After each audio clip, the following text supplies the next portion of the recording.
بسم اللہ الرحمن الرحیم الحمد للہ رب العالمین والصلاة والسلام علی اشرف المرسلین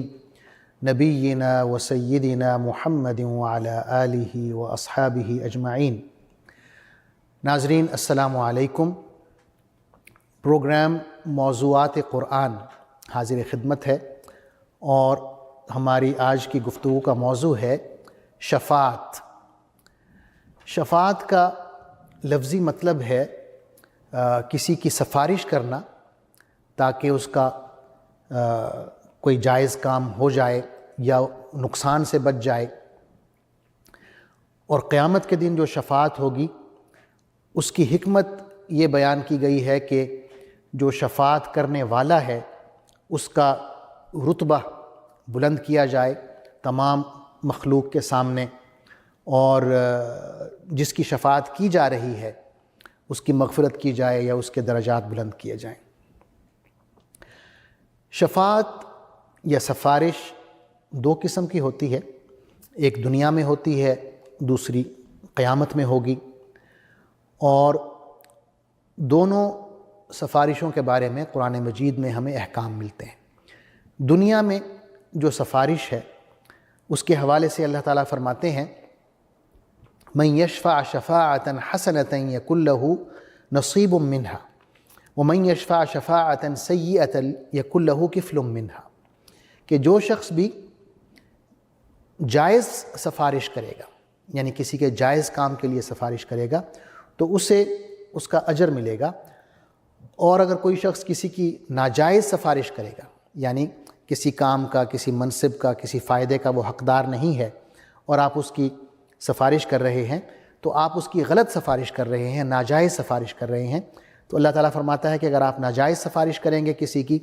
تو اس کا جو گناہ ہے، اس کا جو وبال ہے وہ آپ پر آئے گا۔ قرآن مجید میں شفاعت کا بہت مقامات پر ذکر ہے۔ قیامت کے روز جو شفاعت ہوگی اس کا ذکر ہے، سنت میں اس کا ذکر ہے، اور تمام امت کا اس بات پر اجماع ہے کہ قیامت کے دن شفاعت کا عمل ہوگا۔ انبیاء شفاعت کریں گے، فرشتے شفاعت کریں گے، نیک لوگ، صالحین، شہید، حفاظ قرآن شفاعت کریں گے، اور سب سے بڑھ کر جن کی شفاعت ہوگی وہ حضرت محمد صلی اللہ علیہ وسلم کی شفاعت ہے۔ شفاعت کی کچھ شرائط علماء نے لکھی ہیں۔ سب سے پہلی شرط یہ ہے کہ جس شخص کی شفاعت کی جا رہی ہے وہ مسلمان ہو، کیونکہ کافروں کی شفاعت نہیں ہوگی۔ قرآن مجید میں اللہ تعالیٰ فرماتے ہیں وَأَنذِرْهُمْ يَوْمَ الْآزِفَةِ إِذِ الْقُلُوبُ لَدَى الْحَنَاجِرِ كَاظِمِينَ مَا لِلظَّالِمِينَ مِنْ حَمِيمٍ وَلَا شَفِيعٍ يُطَاعُ، کہ اے نبی صلی اللہ علیہ وسلم ڈرا دو ان لوگوں کو اس دن سے جو قریب آ لگا ہے، جب کلیجے منہ کو آ رہے ہوں گے اور لوگ چپ چاپ غم کے گھونٹ پیے کھڑے ہوں گے۔ ظالموں کا نہ کوئی مشفق دوست ہوگا اور نہ کوئی شفاعت کرنے والا جس کی بات مانی جا سکے۔ امام بیہقی فرماتے ہیں کہ اس آیت میں ظالم سے مراد کافر ہے۔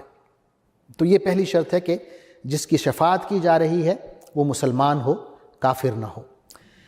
دوسری شرط یہ ہے کہ اللہ تعالیٰ کا شفاعت کرنے والے سے اور جس کی شفاعت کی جا رہی ہے اس سے، دونوں سے راضی ہونا، یعنی اللہ اس شخص سے راضی ہو جو شفاعت کر رہا ہے، اور اس شخص سے بھی راضی ہو جس کے حق میں شفاعت کی جا رہی ہے۔ قرآن مجید میں اللہ تعالیٰ فرماتے ہیں سورہ نجم میں وَكَم مِّن مَلَكٍ فِي السَّمَاوَاتِ لَا تُغْنِي شَفَاعَتُهُمْ شَيْئًا إِلَّا مِن بَعْدِ أَن يَأْذَنَ اللَّهُ لِمَن يَشَاءُ وَيَرْضَىٰ، کہ آسمانوں میں بہت سے فرشتے موجود ہیں جن کی سفارش کسی کام نہیں آ سکتی جب تک اللہ تعالیٰ اپنی خوشی کے ساتھ جس کے لیے چاہے سفارش کی اجازت دے۔ جب یہ اجازت ہو جائے گی اور اللہ کی رضا بھی اس میں شامل ہو جائے گی تب یہ سفارش کا یا شفاعت کا جو عمل ہے وہ ہوگا۔ یا ایک مقام پہ ہم پڑھتے ہیں فرشتوں کے حوالے سے ہی اللہ تعالیٰ بیان فرما رہے ہیں وَلَا يَشْفَعُونَ إِلَّا لِمَنِ ارْتَضَىٰ وَهُم مِّن خَشْيَتِهِ مُشْفِقُونَ کہ یہ فرشتے جو ہیں کسی کی سفارش نہیں کرتے سوائے ان کے جن کے حق میں سفارش سننے پر اللہ تعالیٰ راضی ہو، اور یہ جو فرشتے ہیں اللہ کی ہیبت سے ڈرتے رہتے ہیں۔ اسی طرح یہ بھی بیان کیا گیا ہے کہ شفاعت سے پہلے اللہ تعالیٰ سے اجازت بھی لینا ہوگی۔ سورہ بقرہ میں آیت الکرسی کا حصہ ہے، ہم پڑھتے ہیں من ذا الذی یشفع عندہ الا باذنہ، کہ کون ہے جو اس کی جناب میں اس کی اجازت کے بغیر سفارش کر سکے، یعنی کوئی نہیں، کوئی سفارش نہیں کر سکتا جب تک اللہ کی اجازت حاصل نہ کر لی جائے۔ یا سورہ یونس کے شروع میں ہم پڑھتے ہیں ما من شفیع الا من بعد اذنہ، کہ اس کی اجازت کے بغیر کوئی اس کے پاس سفارش کرنے والا نہیں ہے، یعنی کوئی ذات اس قابل نہیں ہے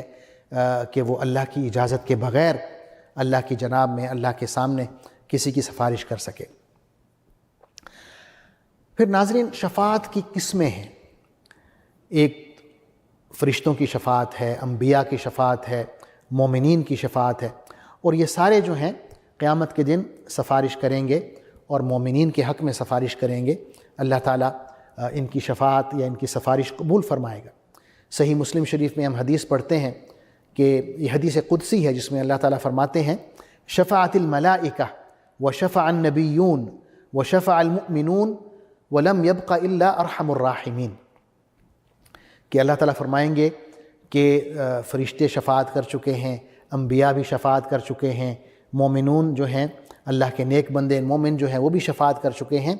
اب صرف ارحم الراحمین باقی رہ گیا ہے، یعنی اللہ جو ہے وہ اپنی رحمت دکھانے والا ہے۔ پھر فرمایا فَيَقْبِضُ قَبْضَةً مِّنَ النَّارِ فَيُخْرِجُ مِنْهَا أَقْوَامًا لَمْ يَعْمَلُوا خَيْرًا قَطْ، کہ اللہ تعالیٰ ایک مٹھی جہنم سے بھر کے نکالیں گے اور ان لوگوں کو نکالیں گے جنہوں نے دنیا میں اپنی زندگی میں کبھی کوئی خیر کا کام نہیں کیا ہوگا۔ پھر فرمایا قد عادوا حمما،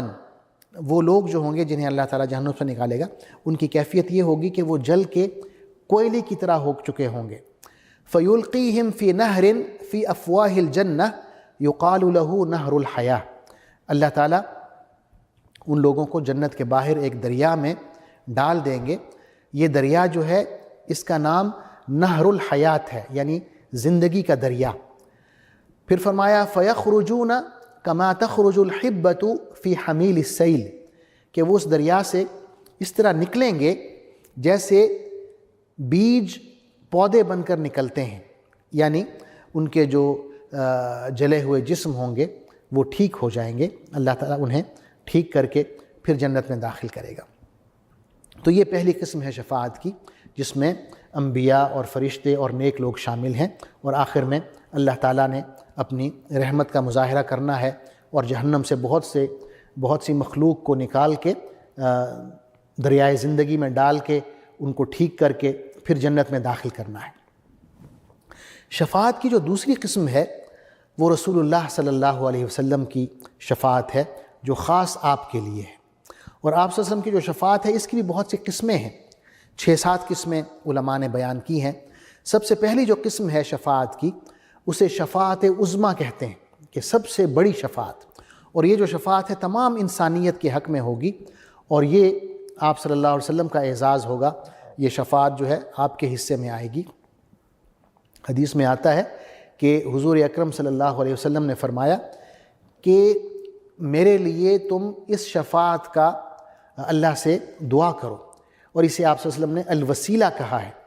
آپ نے فرمایا کہ جب اذان ہوتی ہے تو تم مؤذن کے ساتھ ساتھ اس کے الفاظ دہراؤ، جب مؤذن کہے اللہ اکبر تو تم بھی اللہ اکبر کہو، جب وہ کہے اشہد ان لا الہ الا اللہ تم بھی یہی کہو، جب وہ کہے اشہد ان محمد رسول اللہ تم بھی یہی دہراؤ، جب وہ حی علی الصلاۃ اور حی علی الفلاح کہے تو تم کہو لا حول ولا قوۃ الا باللہ،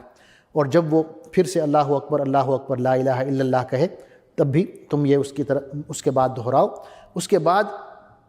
جو اذان کے بعد کی دعا ہے وہ پڑھو، اور حضور صلی اللہ علیہ وسلم پر درود و سلام بھیجو۔ اذان کی دعا میں ہم دیکھتے ہیں اللہم رب هذه الدعوة التامة والصلاة القائمة آت محمدا الوسیلہ، کہ اے نبی، اے اللہ رسول اللہ صلی اللہ علیہ وسلم کو وسیلہ عطا فرما، والفضیلہ اور فضیلت عطا فرما، اور مقام محمود کی دعا کرتے ہیں کہ یہ جو مقام ہے حضور صلی اللہ علیہ وسلم کو عطا کیا جائے۔ تو آپ نے فرمایا کہ یہ جو مقام محمود ہے یہی شفاعت عظمیٰ ہے جو حضور اکرم صلی اللہ علیہ وسلم کو بطور اعزاز کے عطا کی جائے گی، اور یہ تمام انسانیت کے لیے ہوگی۔ آپ صلی اللہ علیہ وسلم کی شفاعت کی جو دوسری قسم ہے وہ یہ ہے کہ جو مومن جنت میں داخل ہو گئے ہیں ان کے حق میں وہ شفاعت ہوگی کہ انہیں مزید جنت میں اعلیٰ مقام دیا جائے، ان کے درجات جو ہیں مزید بلند کیے جائیں، بڑھائے جائیں۔ آپ صلی اللہ علیہ وسلم کی شفاعت میں جو تیسری قسم ہے وہ ان لوگوں کے لیے ہے، ان مسلمانوں کے لیے ہے جن کی اچھائیاں اور برائیاں برابر برابر ہوں گی۔ یعنی جیسا کہ ہمارا عقیدہ ہے کہ اعمال کو تولا جائے گا میزان میں، تو یہ وہ لوگ ہوں کہ ان کی نیکیاں اور برائیاں برابر برابر ہو جائیں گی، تو ان کے حق میں رسول اللہ صلی اللہ علیہ وسلم شفاعت کریں گے کہ ان کی بخشش کر دی جائے اور انہیں جنت میں داخل کر دیا جائے۔ اسی طرح وہ مسلمان جو اہل توحید ہوں گے، انہوں نے شرک نہیں کیا ہوگا لیکن ان کے دیگر گناہ ہوں گے جن کی وجہ سے انہیں جہنم میں جانا پڑے گا، ان کے حق میں حضور اکرم صلی اللہ علیہ وسلم شفاعت کریں گے کہ انہیں معاف کر دیا جائے اور انہیں جنت میں داخل کیا جائے۔ اسی طرح حدیث میں ہم پڑھتے ہیں کہ مسلمانوں میں 70,000 لوگ ایسے ہوں گے جو بغیر کسی حساب کے جنت میں داخل کر دیے جائیں گے، اور یہ بھی حضور اکرم صلی اللہ علیہ وسلم کی شفاعت ہوگی۔ یہ 70,000 لوگ وہ ہوں گے جو یہ جو جھاڑ پونچھ کرتے ہیں لوگ، تعویذ گنڈے کرتے ہیں، یہ ان چیزوں میں نہیں پڑیں گے، بلکہ صرف اور صرف اللہ پر بھروسہ کرتے ہوئے اللہ پر توکل کریں گے، اور کسی یہ جو سپرسٹیشس چیزیں ہوتی ہیں، وہمیات ہوتے ہیں، تعویذ گنڈے ہیں، ان میں نہیں پڑتے۔ تو یہ 70,000 لوگ ہوں گے مسلمان، ان کے حق میں رسول اللہ صلی اللہ علیہ وسلم شفاعت کریں گے اور یہ بغیر حساب کے جنت میں داخل کیے جائیں گے۔ آخر میں چند اعمال کا ذکر کرتا ہوں جو اگر ہم کریں تو انشاءاللہ ہم رسول اللہ صلی اللہ علیہ وسلم کی یا قرآن کی شفاعت کے حقدار بن سکتے ہیں۔ مثلا حدیث میں آتا ہے کہ اگر ہم کثرت سے تلاوت قرآن کرتے ہیں تو قیامت کے دن قرآن مجید ہمارے لیے بطور شافع کے، بطور سفارشی کے آئے گا، اور وہ اللہ سے سفارش کرے گا کہ اس شخص کو بخش دیا جائے۔ حدیث میں آتا ہے اقرأوا القرآن فإنه يأتي يوم القیامة شفیعا لأصحابہ، کہ قرآن کو پڑھو، قیامت کے دن یہ شافع بن کے ان لوگوں کے لیے آئے گا جو اس کی تلاوت کرتے تھے۔ یا روزے کا عمل ہے، حدیث میں آتا ہے کہ اگر آپ روزہ رکھتے ہیں تو روزہ بھی بطور شافع کے پیش ہو جائے گا اللہ کے حضور اور شفاعت کرے گا۔ حدیث میں آتا ہے الصیام والقرآن یشفعان للعبد، کہ یہ جو روزے ہیں اور قرآن یہ دونوں بندے کی شفاعت کریں گے۔ پھر فرمایا یقول الصیام ای ربی انی منعتہ الطعام والشہوات، کہ روزے جو ہیں وہ یہ کہیں گے کہ اے میرے پروردگار، میں نے اس بندے کو کھانے پینے سے روک دیا، اپنی خواہش نفس پوری کرنے سے روک دیا، تو تو مجھے اس کے حق میں میری شفاعت قبول فرما۔ قرآن کہے گا کہ اے میرے پروردگار، میں نے اس کو رات کو جگائے رکھا، سونے سے منع کیا۔ یہ نماز تراویح کی طرف ذکر ہے، اشارہ ہے جو ہم رمضان المبارک میں پڑھتے ہیں، اس میں ہم جاگتے ہیں، تہجد پڑھتے ہیں۔ تو قرآن جو ہے وہ ہمارا شفیع بن کے آ جائے گا اور اللہ کے سامنے سفارش کرے گا کہ اے اللہ، میں نے اس کو راتوں میں جگائے رکھا، تو میری شفاعت اس کے حق میں قبول فرما۔ تو ان دونوں کی شفاعت جو ہے اللہ تعالیٰ قبول فرمائیں گے، روزوں کی بھی اور قرآن کریم کی بھی۔ اسی طرح حضور اکرم صلی اللہ علیہ وسلم نے فرمایا ہے کہ جو شخص اللہ کی راہ میں شہید ہو جاتا ہے تو وہ اپنے اہل خانہ میں سے اپنے خاندان کے 70 افراد کے حق میں سفارش کر سکتا ہے۔ اسی طرح حافظ قرآن کے حوالے سے ہے کہ اللہ تعالیٰ اس کی وجہ سے اس کے والدین کو اتنا عظیم تاج پہنائیں گے اور خوبصورت پوشاک عطا کریں گے کہ اس جیسی پوشاک پوری روئے زمین پر نہیں ہوگی، اور وہ جو تاج ہے بہت روشن ہوگا۔ تو یہ شفاعت کے حوالے سے ہمارا عقیدہ ہے، ہمارا ایمان ہے، اور یہ کہ تمام امت اسلامیہ کا اس بات پر اجماع ہے، اور اس کا ذکر قرآن مجید میں بھی ہے، حدیث میں بھی ہے، کہ قیامت کے دن شفاعت کا عمل ہوگا، اور انبیاء بھی شفاعت کریں گے، نیک لوگ بھی شفاعت کریں گے، فرشتے بھی شفاعت کریں گے، اور سب سے بڑی جو شفاعت ہوگی، سب سے بڑا رتبہ اس میدان میں، شفاعت کے میدان میں حضرت محمد صلی اللہ علیہ وسلم کا ہوگا، یا عبادات کا ہوگا۔ اس میں قرآن کی تلاوت ہے، اس میں روزوں کا ذکر ہے۔ تو اللہ تعالیٰ سے دعا ہے کہ اللہ تعالیٰ ہمیں حقدار بنائے، اس قابل بنائے کہ ہم قرآن کی شفاعت کے اور رسول اللہ صلی اللہ علیہ وسلم کی شفاعت کے قابل بن سکیں۔ آمین۔ آپ کا بہت بہت شکریہ کہ آپ نے وقت نکالا اور میری بات توجہ سے سنی۔ جزاکم اللہ خیراً۔ والسلام علیکم ورحمۃ اللہ وبرکاتہ۔